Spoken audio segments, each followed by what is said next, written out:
বিশ্ববিদ্যালয় পড়ুয়া ছাত্র যদি তার নিজের দেশকে, নিজের স্বাধীনতা সার্বভৌমত্বকে ভুলে গিয়ে সে আলহামদুলিল্লাহ বলে, পাকিস্তান জিন্দাবাদ বলে, এই দেশে থাকার কোনো অধিকার, এই দেশে বাঁচার তার কোনো অধিকার আছে কি আপনারা মনে করেন?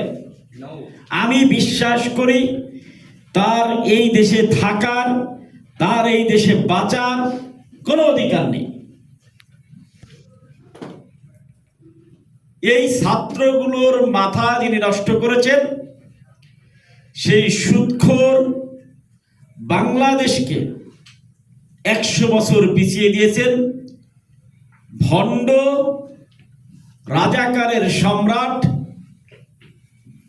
আমাদের ঘৃণিত কোনো বাক্য, এমন কি বাক্য আমি বের করবো আমি জানি না, এই লোকটার মতো এত বড় নাদান বদমাইশ দ্বিতীয়টা বাংলাদেশে আছে কিনা, ভবিষ্যতে আসবে কিনা সেটার সন্দেহ আছে।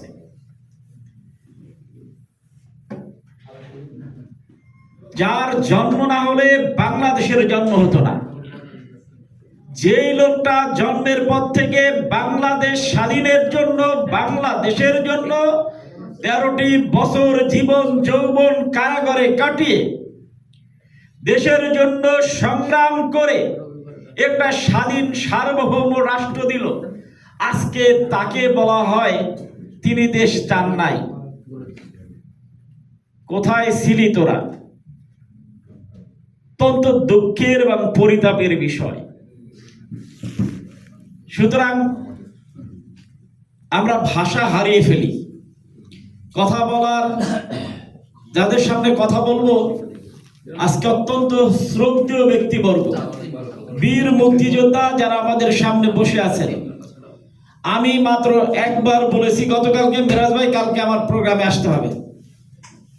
তিনি যখনই বললাম আমরা 26শে মার্চের প্রোগ্রাম, তিনি আমাকে বললেন যত দেরি হোক আমি তোমার প্রোগ্রামে আসবো, হয়তো আমার একটু দেরি হবে।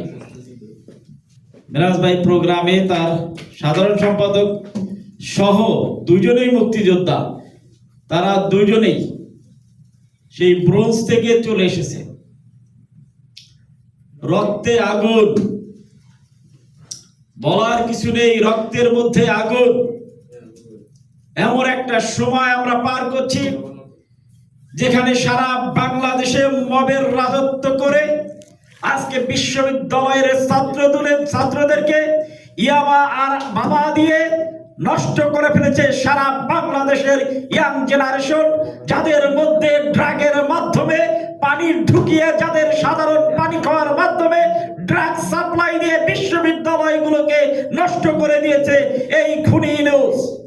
আর সেই কারণেই আজকে বিশ্ববিদ্যালয়ের প্লাপান স্কুল কলেজে না গিয়ে, বিশ্ববিদ্যালয়ে না গিয়ে, ক্লাসে না গিয়ে যারা মব করে, আপনারা দেখেছেন কিছুদিন আগে ছোট্ট একটি মেয়ে মাত্র, যার বয়স এখনো 20 বছর হয়নি, তিনি পুলিশ যখন তাকে অ্যারেস্ট করে বলে আমি মাত্র 50 কোটি টাকা নিয়েছি। 50 কোটি টাকার মধ্যে নাহিদকে আমি 10 কোটি টাকা দিয়েছি। 50 কোটি কেন, 500 টাকা ইনকাম করার মতো কি যোগ্যতা ছিল ওর? তিনি 50 কোটি টাকার কথা বলেন।